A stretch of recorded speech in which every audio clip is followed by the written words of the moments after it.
Welcome students. तर today's topic is types of fission or cleavage. Cleavage म्हणजे काय तर फिशन म्हणजे काय तर breaking of covalent bond is known as fission.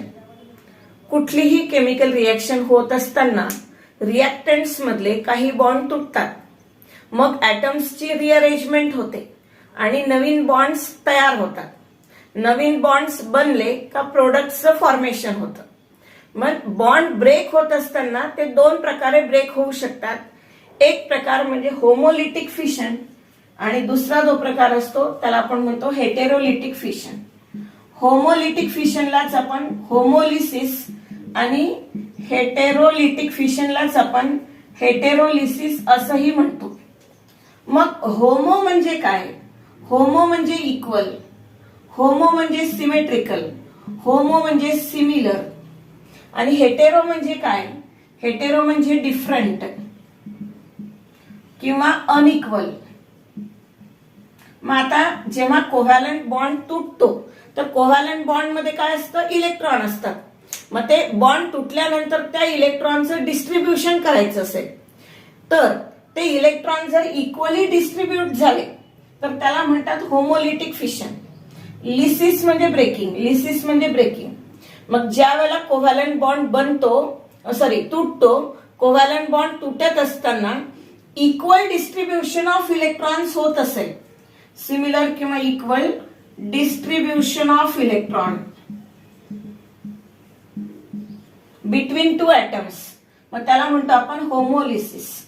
And whenever covalent bond is broken with unequal distribution of electrons between the atoms, it is known as heterolysis. Now we will discuss homolysis and heterolysis in detail. First, homolysis. Homolysis is symmetrical breaking of covalent bond between two atoms of same electronegativity or negligible difference in their electronegativity to form free radical is known as homolytic fission or homolysis. म्हणजे काय तर जेव्हा एखादा covalent bond same इलेक्ट्रोनिगेटिव्ह atom मध्ये बनलेला असतो किंवा थोडासा फरक असतो इलेक्ट्रोनिगेटिव्हिटी मध्ये बॉन्डेड ऍटमच्या आणि तो तुटायची वेळ येते त्यावेळेला होमोलिटिक फिशन होतं. समजा क्लोरीन मॉलिक्यूल आहे. क्लोरीन मॉलिक्यूल मध्ये दोनही ऍटम क्लोरीन आहेत, क्लोरीन ऍटम्स आहेत. या क्लोरीन ऍटमची जी इलेक्ट्रोनिगेटिव्हिटी आहे दुसऱ्या क्लोरीन ऍटमची पण इलेक्ट्रोनिगेटिव्हिटी तेवढीच आहे. दोनही ऍटमची इलेक्ट्रोनिगेटिव्हिटी सेम आहे म्हणजे there is zero difference in the electronegativity of bonded atoms. दोन्ही ऍटम मध्ये इलेक्ट्रोनिगेटिव्हिटीचा डिफरन्स झिरो आहे, दोघांची इलेक्ट्रोनिगेटिव्हिटी सेम आहे. मग असा बॉन्ड जर तुटायची वेळ आली तर काय होईल? याची म्हणजे आणि ह्याची दोनही क्लोरीनची इलेक्ट्रोनिगेटिव्हिटी सेम आहे. इलेक्ट्रोनिगेटिव्हिटी सेम आहे म्हणजे काय? बॉन्डिंग इलेक्ट्रॉन पेअरला आपल्याकडे ओढून घ्यायची ताकद सेम आहे. ही जी बॉन्डिंग इलेक्ट्रॉन पेअर आहे, शेअर्ड इलेक्ट्रॉन पेअर आहे, ही जेवढ्या फोर्सनी ह्या क्लोरीनकडे अट्रॅक्ट होते तेवढ्याच फोर्सनी ती त्या क्लोरीनकडे पण अट्रॅक्ट होते. आणि मग बॉन्ड तुटायची वेळ आली तर हा क्लोरीन ऍटम त्याचा एक इलेक्ट्रॉन घेतो आणि हा दुसरा जो क्लोरीन ऍटम आहे तो स्वतःचा एक इलेक्ट्रॉन घेतो आणि असे एक एक इलेक्ट्रॉन घेऊन हे दोन क्लोरीन ऍटम वेगवेगळे होतात, दूर दूर जातात. तर when chlorine molecule is exposed to sunlight किंवा हीट, काही पण घेऊ शकतो आपण. When chlorine molecule is exposed to sunlight, each chlorine atom takes one electron from bonding electron pair and they are converted into odd electron species. प्रत्येक chlorine ऍटमला bond मध्ये जे दोन इलेक्ट्रॉन आहेत त्याच्यापैकी एक एक इलेक्ट्रॉन मिळतो आणि एका क्लोरीन ऍटमला एक इलेक्ट्रॉन मिळाला का आपण त्याला म्हणतो फ्री रेडिकल तयार झाला. ऑड इलेक्ट्रॉन स्पेसिस जे आहेत यांना म्हणतो आपण free radicals. These are chlorine free radicals. Thus, symmetrical breaking of covalent bond. Symmetrical breaking of covalent bond to form free radical is homolytic fission. When homolytic fission takes place in presence of light, it is known as photolysis. Photolysis. यालाच आपण म्हणतो photolysis. Photons, sunlight मध्ये काय असतात? Photons. मग फोटॉन्सच्या presence मध्ये जे fission होईल त्याला म्हणतात फोटोलिसिस. किंवा आणखी एखादा एक्झाम्पल घेऊया. Ethane. Ethane, there is carbon carbon bond in ethane. When ethane is heated, then bond between two carbon atom is broken symmetrically. दोन कार्बन एटम मध्ये जो कोव्हॅलंट बॉन्ड आहे तो सिमेट्रिकली ब्रेक होईल. म्हणजे एका कार्बन एटमला एक इलेक्ट्रॉन मिळेल आणि दुसऱ्या कार्बन एटमला दुसरा इलेक्ट्रॉन मिळेल. तर ऍक्च्युअली हे जर दाखवतो आपण असं कम्प्लीट एरो न दाखवता याला थोडं हाफ एरो दाखवतात. मी मुद्दाम तसं आधी कम्प्लीट एरो दाखवलं, म्हणजे कम्प्लीट एरो दाखवायचं नाही हे मला सांगायचे. तर हा जो बॉन्ड, हा एक इलेक्ट्रॉन आहे ह्या कार्बन एटम कडे जाईल आणि हा जो इलेक्ट्रॉन आहे इथला, ह्या बॉन्ड मध्ये दोन इलेक्ट्रॉन असतील. एक इलेक्ट्रॉन एका कार्बन एटमचा आहे, एक इलेक्ट्रॉन दुसऱ्या कार्बन एटमचा आहे. मात्र ज्या वेळेला बॉन्ड ब्रेक होईल प्रत्येक कार्बन एटम आपला एक इलेक्ट्रॉन घेऊन बाजूला जाईल. हा जो आहे असा हाफ एरो दाखवतात. याला म्हणतात फिश हुक एरो. याला म्हणतात फिश हुक एरो. काय म्हणतात? तर फिशिंग करत असताना, मासे पकडत असताना जो हुक असतो की नाही, त्या हुकाला असंच आकडा टाकलेला असतो म्हणून त्याला म्हणतात फिश हुक एरो. आणि मग अशा पद्धतीने प्रत्येक मिथिल ग्रुपला एक इलेक्ट्रॉन मिळेल आणि आपल्याला मिळतील मिथिल फ्री रेडिकल्स. यांना आपण म्हणतो क्लोरीन फ्री रेडिकल्स, याला म्हणणार आपण मिथिल फ्री रेडिकल. आता हे जे होमोलिटिक फिशन आहे, it takes place in presence of heat. Therefore it is known as thermolysis. Therm म्हणजे काय? थर्मोलिसिस. थर्म म्हणजे हीट. मग हीट यूज करून, हीट एनर्जी यूज करून हा कोव्हॅलंट बॉन्ड तोडलाय म्हणून त्याला म्हणतात थर्मोलिसिस. लिसिस म्हणजे breaking. Breaking of covalent bond by using heat energy, thermal energy. It is known as thermolysis. Similarly, when covalent bond is formed between two atoms of slightly different electronegativity, two atoms of slight difference in their electronegativity, such bond when exposed to maybe heat, maybe sunlight, maybe ultraviolet light, maybe non-polar solvent or peroxide. Again, homolytic fission takes place in HBr molecule. It is important homolytic fission in HBr because anti-Markovnikov rule depends on this type of fission. In this molecule, hydrogen will take one electron and bromine will take another electron, and there will be formation of hydrogen free radical and bromine free radical. Thus, homolytic fission means symmetrical breaking of covalent bond between two atoms of same electronegativity or negligible difference in their electronegativity to produce free radicals is known as homolytic fission. आता खूप खूप खूप महत्वाची गोष्ट, विद्यार्थ्यांना homolytic fission झाल्यानंतर free radical तयार होतं हे समजतं.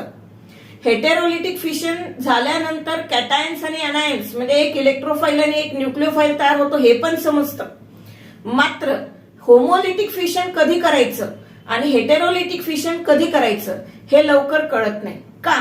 तर एक गोष्ट अशी आहे का होमोलिटिक फिशन बऱ्याच वेळा, मॅक्झिमम वेळा जेव्हा दोन आयटमची इलेक्ट्रोनिगेटिव्हिटी सेम आहे तेव्हा होतं. पण कधी कधी ज्यांची इलेक्ट्रोनिगेटिव्हिटी मध्ये डिफरन्स आहे, थोडासा डिफरन्स आहे, त्याच्यामध्ये पण होमोलिटिक फिशन होऊ शकतं. म्हणजे HBr मध्ये कधी होमोलिटिक फिशन होतं, कधी कधी हेट्रोलिटिक फिशन होतं. असं फिक्स नाहीये का हायड्रोजन ब्रोमाइड मध्ये होमोलिटिकच फिशन होईल, हेट्रोलिटिक फिशन होणार नाही. किंवा त्याच्यामध्ये difference in electronegativity of bonded atom आहे तर हेट्रोलिटिकच फिशन व्हायला पाहिजे, होमोलिटिक फिशन व्हायला नाही पाहिजे, असं काही नाहीये. जसं HBr मध्ये होमोलिटिक फिशन पण होऊ शकतं, हेट्रोलिटिक फिशन पण होऊ शकतं, तसंच क्लोरीन मॉलिक्यूल मध्ये सुद्धा होमोलिटिक फिशन पण होऊ शकतं आणि हेटेरोलिटिक फिशन पण होऊ शकतं. मग करायचं काय, कधी काय करायचं, कोणत्या कंडिशनला होमोलिटिक फिशन करायचं आणि कोणत्या कंडिशनला हेटेरोलिटिक फिशन करायचं हे विद्यार्थी लक्ष देत नाहीत. म्हणूनच त्यांना सबस्टिट्यूशन रिएक्शनचा प्रकार ओळखताना ती इलेक्ट्रोफिलिक सबस्टिट्यूशन रिएक्शन आहे का फ्री रॅडिकल सबस्टिट्यूशन रिएक्शन आहे का न्यूक्लियोफिलिक सबस्टिट्यूशन रिएक्शन आहे हे लवकर आयडेंटिफाय करता येत नाही. तर सर्वात महत्वाचं part, homolytic fission takes place. Homolytic fission takes place in presence of ultraviolet light और it takes place in presence of sunlight. सनलाइटला आपण रिप्रेझेंट करतो एच न्यूनी. और it takes place in presence of heat by using heat. It may be carried out in presence of peroxide. Peroxide चे बरेच प्रकार असतात. ज्याच्यामध्ये कार्बन असेल आपण त्याला म्हणतो ऑर्गॅनिक पेरॉक्साइड. ज्याच्यात कार्बन नाही ते इनऑर्गॅनिक पेरॉक्साइड. जसं H2O2 hydrogen peroxide inorganic peroxide आहे. Na2O2 इनऑर्गॅनिक पेरॉक्साइड आहे. मात्र जर तुम्ही R2O2 म्हटलं तर तो ऑर्गॅनिक पेरॉक्साइड होईल. किंवा benzyl peroxide C6H5CO taken 2 times O2 organic peroxide. ज्या पेरॉक्साइड मध्ये कार्बन आहे ते ऑर्गॅनिक पेरॉक्साइड. तर homolytic fission takes place in presence of ultraviolet light और सनलाइट और हीट और पेरॉक्साइड और इन नॉन पोलर सॉल्वेंट.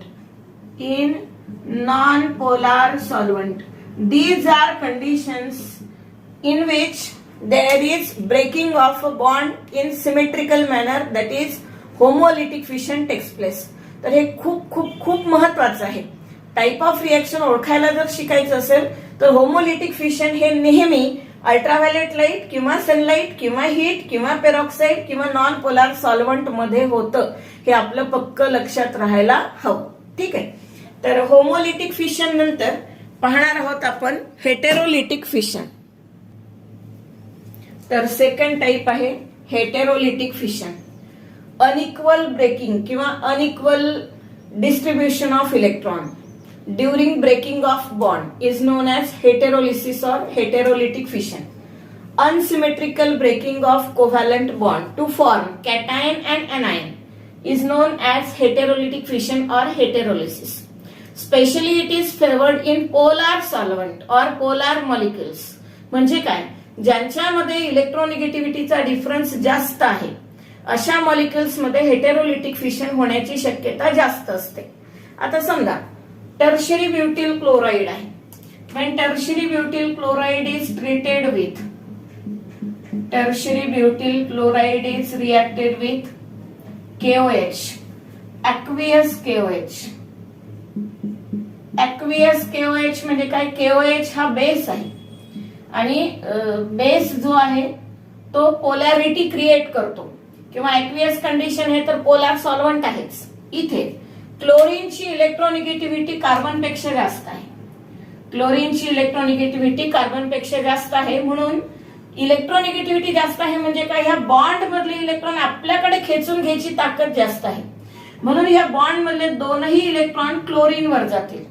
कार्बनला काहीच मिळणार नाही, बिचारा लुटल्या जाईल. त्याच्यावर काही त्याच या बॉन्ड मध्ये दोन इलेक्ट्रॉन होते, एक इलेक्ट्रॉन क्लोरीनचा होता, एक इलेक्ट्रॉन कार्बनचा होता. मात्र ज्या वेळेला बॉन्ड तुटला बेसच्या प्रेझेन्स मध्ये किंवा पोलार सॉल्व्हंट मध्ये हे दोनही इलेक्ट्रॉन स्वतःचा पण इलेक्ट्रॉन आणि कार्बनचा पण इलेक्ट्रॉन क्लोरीनने घेतला. त्यामुळे क्लोरीनवर लोन पेअर ऑफ इलेक्ट्रॉन तयार झाले. ऑलरेडी होत्या पण आणखी एक लोन पेअर ऑफ इलेक्ट्रॉन तयार झाली. मात्र कार्बनचा इलेक्ट्रॉन क्लोरीनने पळवल्यामुळे कार्बनला एक इलेक्ट्रॉन कमी झाला, स्वतःचाच एक इलेक्ट्रॉन त्याचा हरवला. म्हणून त्याच्यावर पॉझिटिव्ह चार्ज तयार होईल. मग ज्याच्यावर पॉझिटिव्ह चार्ज असतो त्याला आपण काय म्हणतो, कॅटायन. आणि ज्याच्यावर निगेटिव्ह चार्ज असतो त्याला आपण काय म्हणतो, एनायन. पहा, कॅटायन म्हणताना आयनच्या आधी काय येतं, टी सारखं दिसतं की नाही. हा टी जो आहे टी कसा आहे, पॉझिटिव्ह सारखा दिसतो. मग पॉझिटिव्ह आयन म्हणजे काय, कॅटायन. आणि एनायन, एनायनच्या स्पेलिंग मध्ये आयनच्या आधी कोण दिसतंय, एन. एन म्हणजे काय, निगेटिव्ह.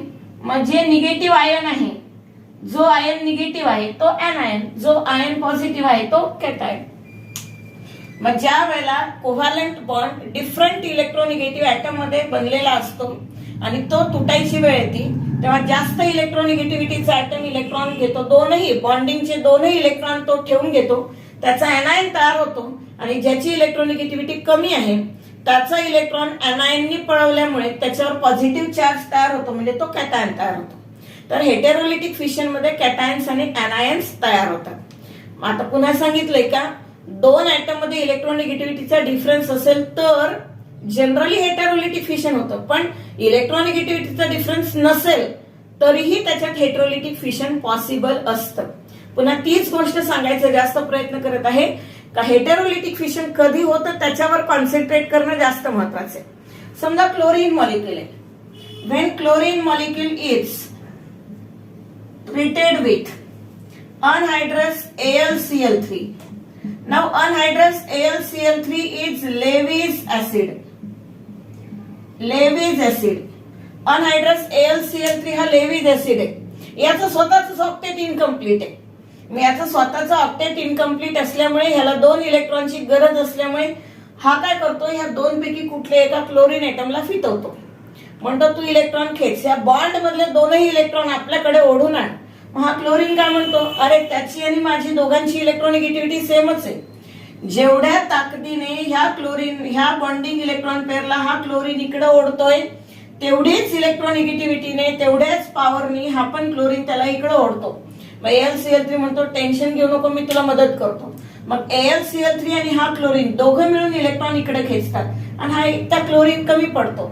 त्याच्यामुळे काय होतं की AlCl3 ज्या बाजूने असेल त्या बाजूने हे दोन्ही इलेक्ट्रॉन पेअर जे आहे, electron pair bonding electron pair त्या ऍटमवर जाते आणि त्याच्यामुळे मग एक क्लोरीन निगेटिव्ह बनतो आणि एक क्लोरीनचा इलेक्ट्रॉन दुसऱ्या क्लोरीनने घेऊन गेल्यामुळे तो पॉझिटिव्ह बनतो. याला आपण म्हणतो क्लोरोनियम आयन. Chloronium ion. आणि हा असतो क्लोरॅनियम आयन. क्लोरॅनियम आयन. आता विचार करा, बऱ्याच वेळा स्टुडंट्सला एखादी रिएक्शन न्यूक्लिओफिलिक रिएक्शन आहे सबस्टिट्यूशन किंवा इलेक्ट्रोफिलिक सबस्टिट्यूशन आहे हे समजत नाही.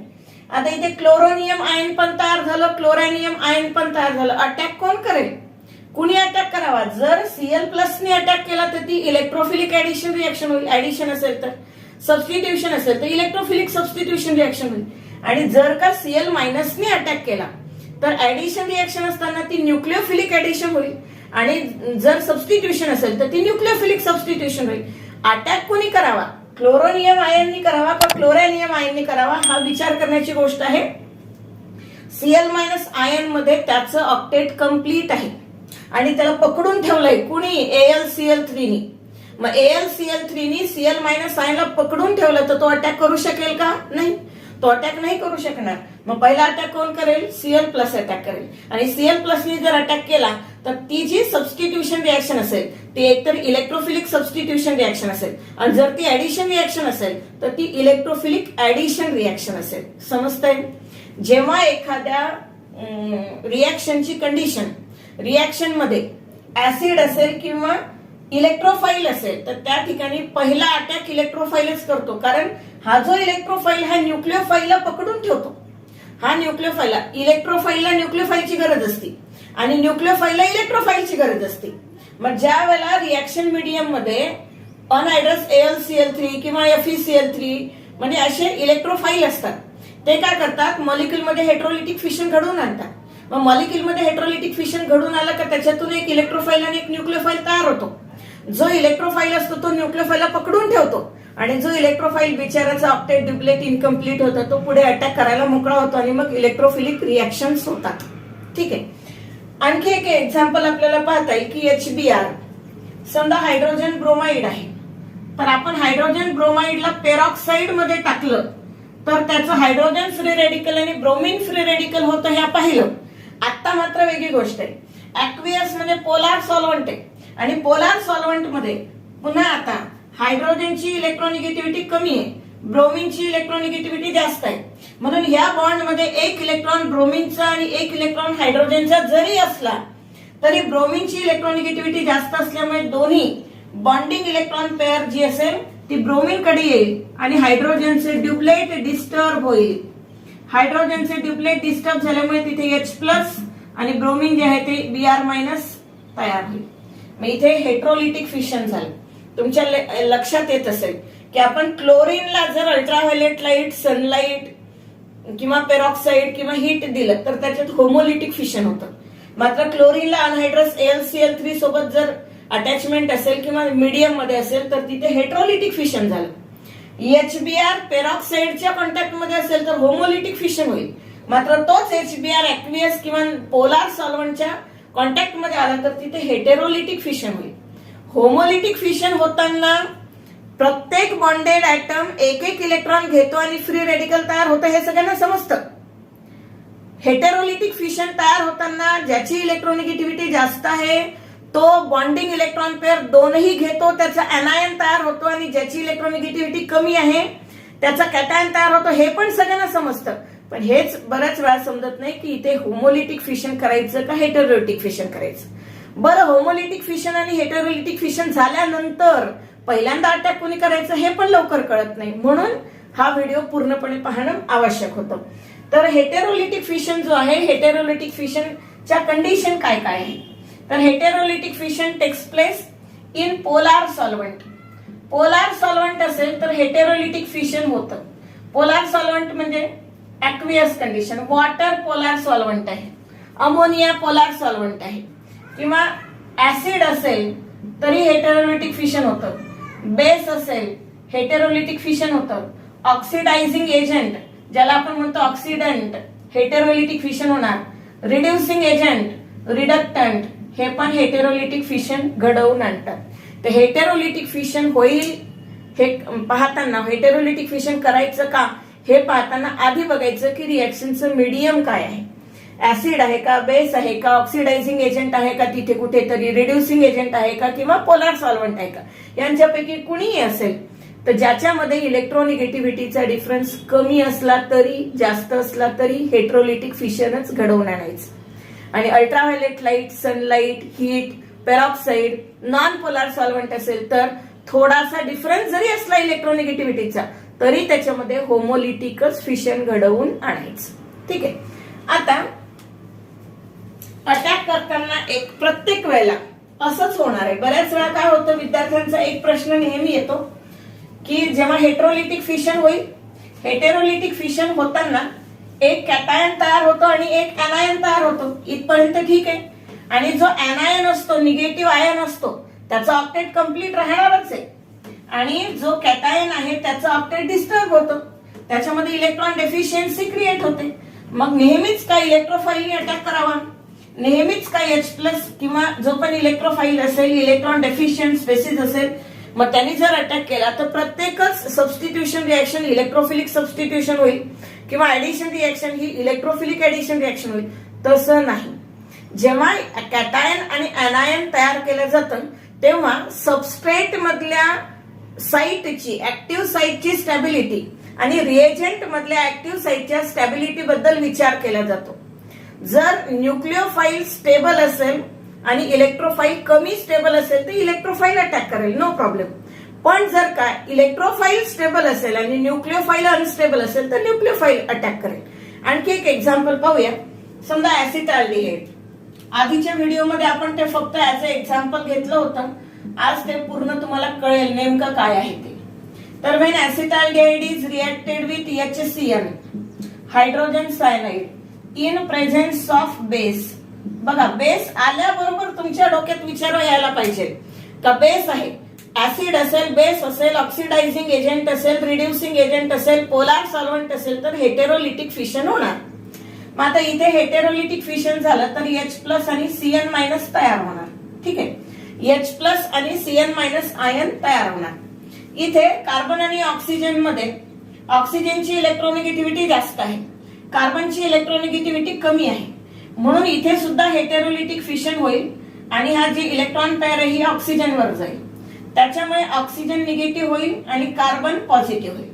याच्यामधली जी इलेक्ट्रॉन पेअर आहे ती कार्बनवर जाईल आणि कार्बन निगेटिव्ह होईल, Cn- होईल आणि हायड्रोजन प्लस होईल. आता जर तुम्ही विचार केला तर HCl मध्ये आयन्स तयार झाले H+ आणि Cn-, जो निगेटिव्ह चार्ज आहे तो कार्बनवर आहे. इकडे आयन्स तयार होत असताना पुन्हा एक गोष्ट लक्षात ठेवायची की ज्या टाईपचं फिशन रिएजंट मध्ये होत असतं त्याच टाईपचं फिशन रिएक्टंट मध्ये पण होत असतं. मग इथे जर हेटेरोलिटिक फिशन झालं, इथे पण हेटेरोलिटिकच फिशन होईल. ठीक आहे, असं जनरली होत नाही की एकात होमोलिटिक फिशन झालं दुसऱ्यात हेटेरोलिटिक झालं.